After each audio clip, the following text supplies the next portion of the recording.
अभी जो हम लोग का टॉपिक चल रहा है वो चल रहा है एमएस एसक्यूएल। उसके अंदर अभी तक हम लोग एमएस एसक्यूएल स्टार्ट नहीं किए थे और अभी भी एमएस एसक्यूएल स्टार्ट नहीं करेंगे, क्योंकि कुछ कुछ ऐसा चीज हम बताया कि बेसिक आपको पता होना चाहिए डीबीएमएस आरडीबीएमएस के बारे में, ताकि अगर वो आपको पता रहेगा तो आगे जाके जब हम लोग एसक्यूएल सर्वर पढ़ेंगे तो बहुत आसान होगा।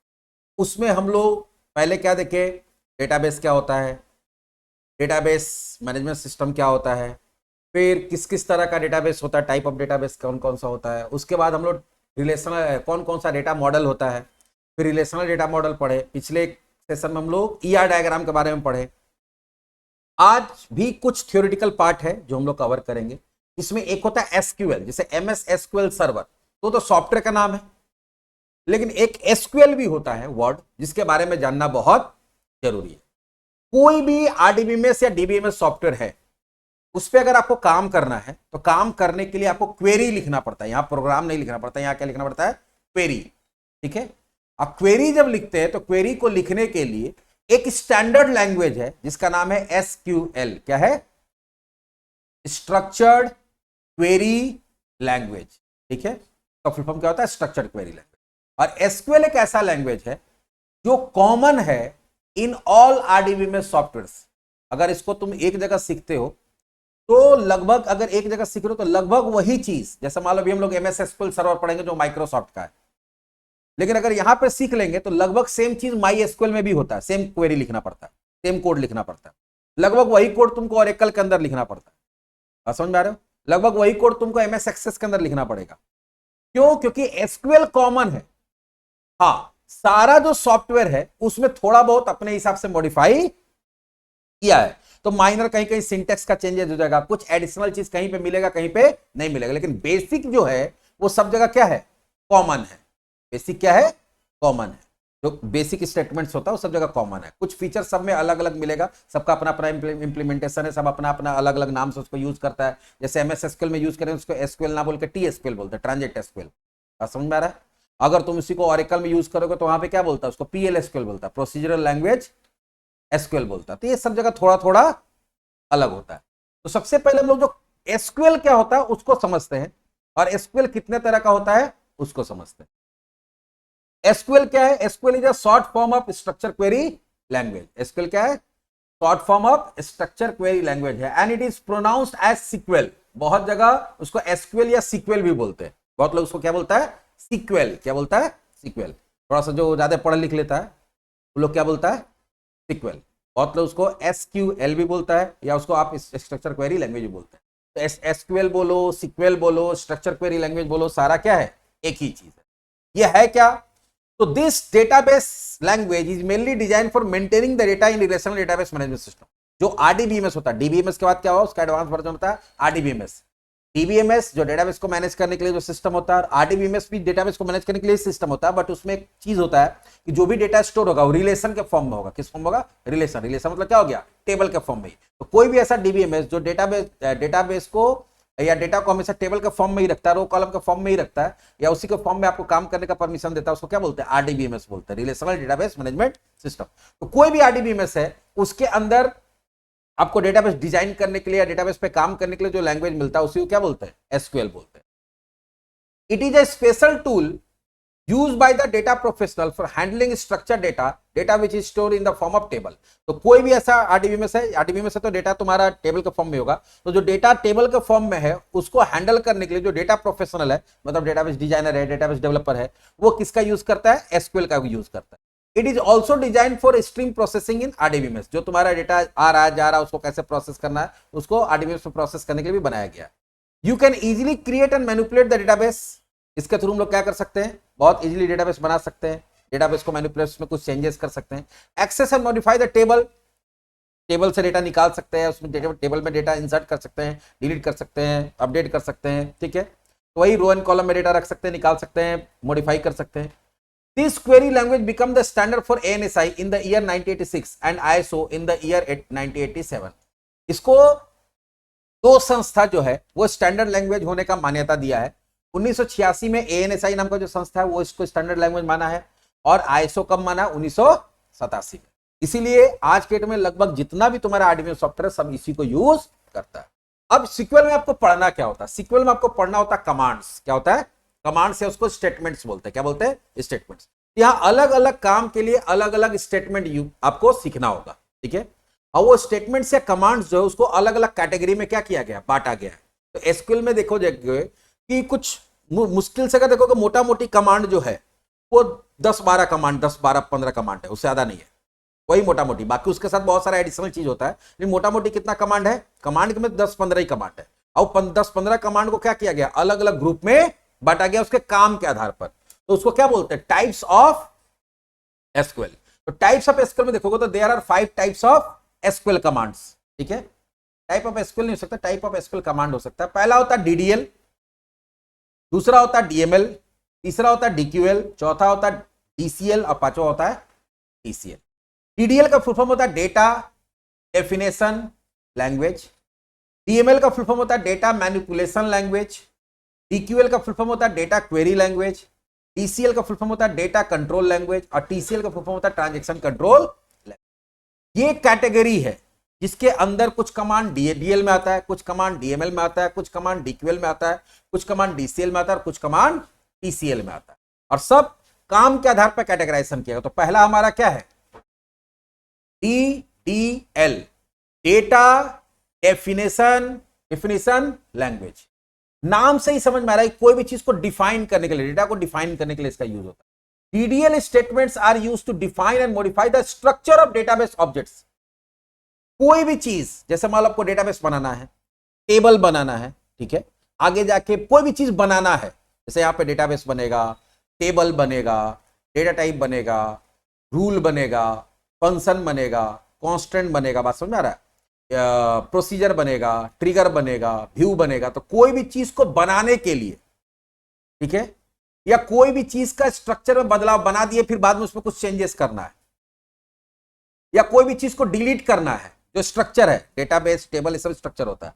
तो कोई भी चीज को बनाने के लिए, कोई भी चीज बना हुआ चीज में किसी तरह का चेंजेस करने के लिए या उसको डिलीट करने के लिए हम लोग किसका यूज करते हैं? डीडीएल स्टेटमेंट का। जैसे अगर आपको डेटाबेस बनाना, टेबल बनाना, व्यू बनाना, इंडेक्स बनाना, प्रोसीजर बनाना, ट्रिगर बनाना, फंक्शन बनाना है, बात समझ में आया? तो उसके लिए क्रिएट स्टेटमेंट का यूज होता है। क्या होता है? क्रिएट। जैसे अगर डेटाबेस बनाना तो क्रिएट डेटाबेस, टेबल बनाना तो क्रिएट टेबल, इंडेक्स बनाना तो क्रिएट इंडेक्स, फंक्शन बनाना तो क्रिएट फंक्शन, बहुत आसान है। प्रोसीजर बनाना तो क्रिएट प्रोसीजर, ट्रिगर बनाना तो क्रिएट ट्रिगर। समझ में आया? अगर कोई चीज बना लिए, मान लो एक टेबल बना लिए, उसमें 5 कॉलम दिए, अब हमको छठा कॉलम ऐड करना है, 7वां कॉलम ऐड करना है, बात समझ में आ रहा है? या कोई कॉलम का डेटा टाइप चेंज करना है, या कोई कॉलम हटाना है, या आगे जाके कांस्टेंट वगैरह लगाना है। तो अगर जो बना बनाया चीज है उसको, उसमें कुछ छोटा मोटा बदलाव करना है, चेंजेस करना है, तो चेंजेस को क्या बोलते हैं? अल्टर करना। क्या करना है? अल्टर।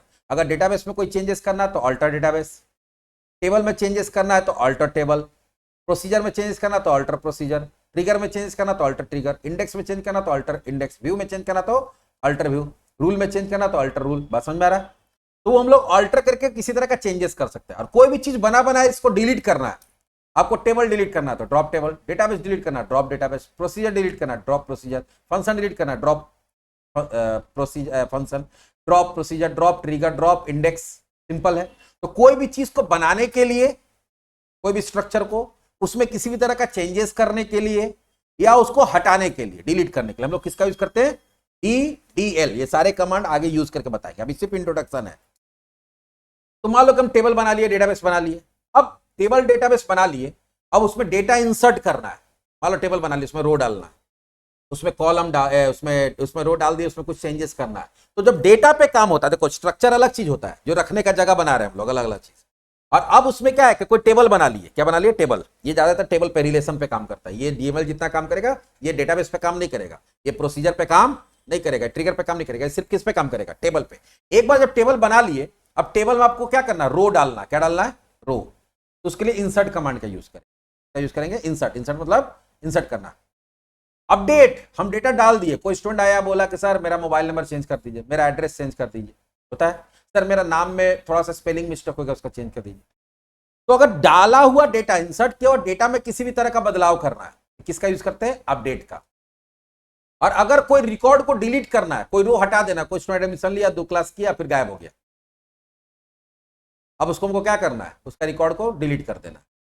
तो कोई भी रिकॉर्ड को डिलीट करने के लिए कौन सा कमांड यूज होता है? डिलीट। तो पहला 3 कमांड देखे कौन कौन सा? क्रिएट, अल्टर, ड्रॉप, जो डीडीएल में आता है, 3 कमांड हुआ। 3 कमांड यहां पे इंसर्ट, अपडेट, डिलीट, जो किसमें आता है? वो आता है डीएमएल में, डेटा मैनिपुलेशन लैंग्वेज। तीसरा डेटा कंट्रोल लैंग्वेज, इसमें 2 कमांड आता है। एसक्यूएल जो है उसमें आपको ये भी फैसिलिटी मिलता है, क्योंकि एसक्यूएल देखो मल्टी यूजर सिस्टम होता है। एसक्यूएल सर्वर एक होता है, क्लाइंट क्या होता है?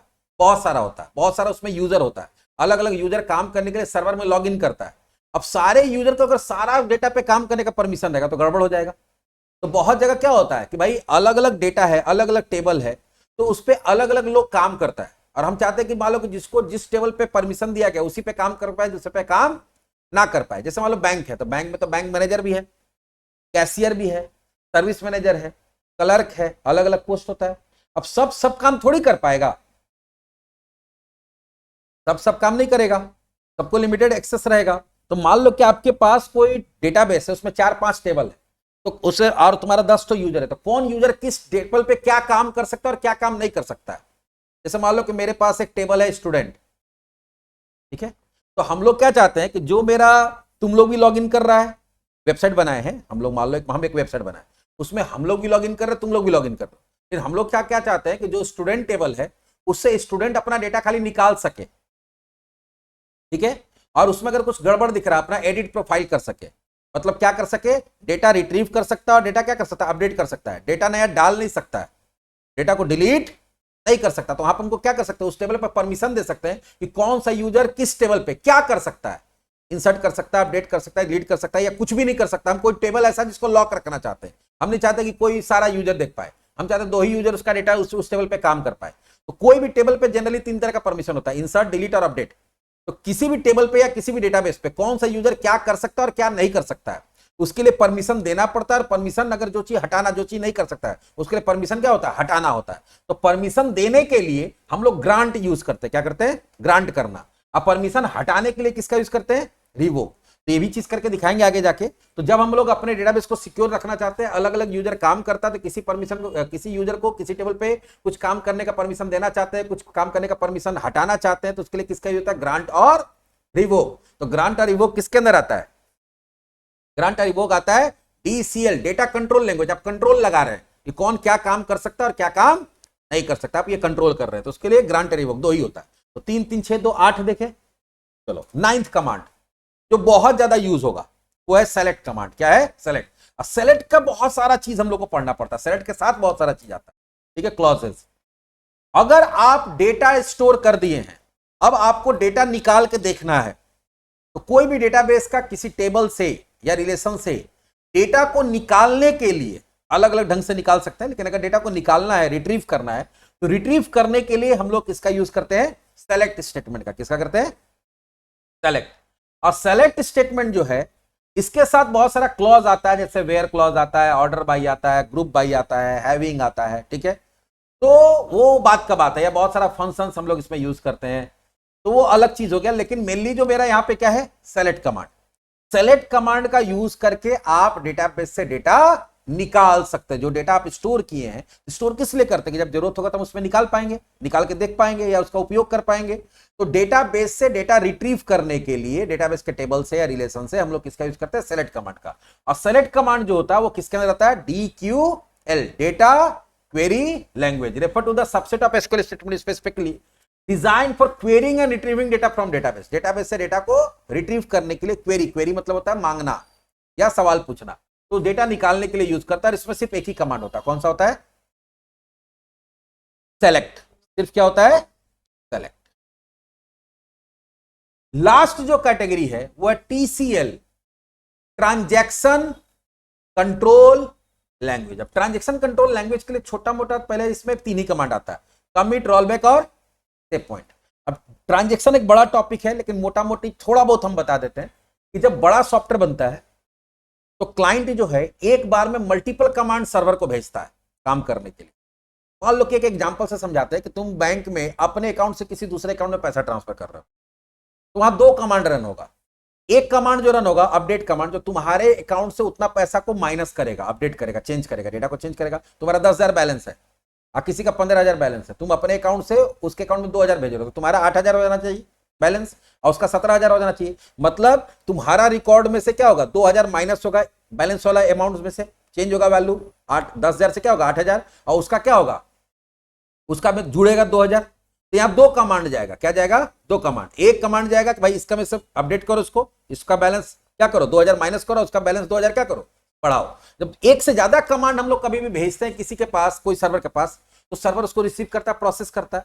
अब होता क्या है कि जैसे वो रिसीव करता है एक से ज्यादा कमांड, तो एक ट्रांजेक्शन चलाता है। क्या चलाता है, ट्रांजेक्शन, वो अपने मन से चलाता है। ट्रांजेक्शन का मतलब होता है कि जितना भी काम दिया गया है वो एक यूनिट में होगा। यूनिट का मतलब क्या होता है कि वो एक साथ होगा। एक साथ होने का मतलब होगा कि मान लो पहला कमांड रन कर गया, तुम्हारे अकाउंट से पैसा उड़ गया, माइनस हो गया, और दूसरे में जैसे ही ऐड करने जा रहा था, हो सकता है पावर फेलियर हो जाए, पूरा सर्वर बंद हो जाए उसी पॉइंट ऑफ टाइम में, नेटवर्क फेल हो जाए, कोई हार्डवेयर फेल हो जाए। तो इससे क्या होगा कि एक कमांड रन कर गया और दूसरा रन नहीं किया, तुम्हारे अकाउंट से पैसा कट गया और अगले के अकाउंट में पैसा गड़बड़ हो जाएगा ना। तो इसी चीज को प्रिवेंट करने के लिए जैसे ही मल्टीपल कमांड कभी सर्वर को, किसको, एसक्यूएल सर्वर को सबमिट होता है, एसक्यूएल सर्वर एक ट्रांजेक्शन चलाता है। और ट्रांजेक्शन इस चीज को इंश्योर करता है कि काम होगा तो सारा होगा और नहीं होगा तो कोई नहीं होगा। तो जैसी ट्रांजेक्शन चालू होगा, पहला कमांड हुआ, दूसरा कमांड अगर हो जाएगा, तो देखो ट्रांजेक्शन खत्म होने के बाद 2 ही स्टेट होता है, या तो कमिट या तो रोल बैक। तो कमिट का मतलब होता है कि जो भी चेंजेस हुआ उसको सेव कर दीजिए, और रोल बैक का मतलब है कि जो भी काम हो उसको कैंसिल कर दीजिए। तो मान लो कि अगर तुम्हारा दोनों कमांड सक्सेसफुल हो गया, तो एसक्यूएल सर्वर क्या करता है, उसको कमिट कर देता है, ठीक है, तुम्हारे में से पैसा कट गया, उसमें पैसा सेव हो गया, बढ़ गया, तो उसको क्या करेगा, सेव कर देगा, मतलब उसको परमानेंट कर दीजिए। लेकिन अगर मान लो कि अगर 2, 3, 4 कमांड दिए हैं, या 2 ही कमांड दिए, एक कमांड हुआ और दूसरा नहीं हुआ, या 4 कमांड भेजे, 3 काम हुआ, चौथा नहीं हुआ, तो पीछे वो क्या करता है, रोल बैक कर देता है। क्या करता है, रोल बैक। अगर किसी भी तरह का फेलियर होता है तो पीछे हुआ, अगर यूनिट में 4 कमांड दिए हैं, 2 हो गया और तीसरे में प्रॉब्लम हो गया, तो पिछला 2 कैंसिल हो जाएगा। 3 हो गया, चौथे में प्रॉब्लम हो गया, तो पिछला 3 क्या हो जाएगा, रोल बैक हो जाएगा, कैंसिल हो जाएगा। ये काम ऑटोमेटिक होता है। लेकिन इन आगे जाकर फ्यूचर में क्या करना होगा कि तुम ये खुद से भी इसको मैनेज कर सकते हो, कहां ट्रांजेक्शन स्टार्ट करना है, कहां रोल बैक करना है, कहां तक सेव करना है, कहां तक कमिट करना है। तो उसके लिए 3 कमांड होता है, कमिट, रोल बैक और सेव पॉइंट। इसको हम लोग जब ट्रांजेक्शन चैप्टर पढ़ेंगे तो देखेंगे। लेकिन ये 3 कमांड अगर दिख रहा है, मतलब हम लोग किसका यूज कर रहे हैं, टीसीएल का। तो आप कमांड के हिसाब से बता सकते हैं कि कौन सा यूज कर रहे हैं। अगर आपको क्रिएट अल्टर ड्रॉप दिख रहा है तो आप डीडीएल यूज कर रहे हैं। एसक्यूएल का कौन सा पार्ट यूज कर रहे हैं, डीडीएल। अगर इंसर्ट अपडेट डिलीट दिख रहा है तो आप डीएमएल यूज कर रहे हैं। अगर आपको ग्रांट और रिवोक दिख रहा है तो आप टीसीएल यूज कर रहे हैं, डेटा कंट्रोल लैंग्वेज। अगर आपको क्या दिख रहा है, सेलेक्ट दिख रहा है, तो आप डीक्यूएल यूज कर रहे हैं। और अगर आपको दिख रहा है या आपको यूज करना पड़ रहा है कमिट, रोल बैक या सेव पॉइंट, तो आप कौन सा एसक्यूएल का पार्ट यूज कर रहे हैं।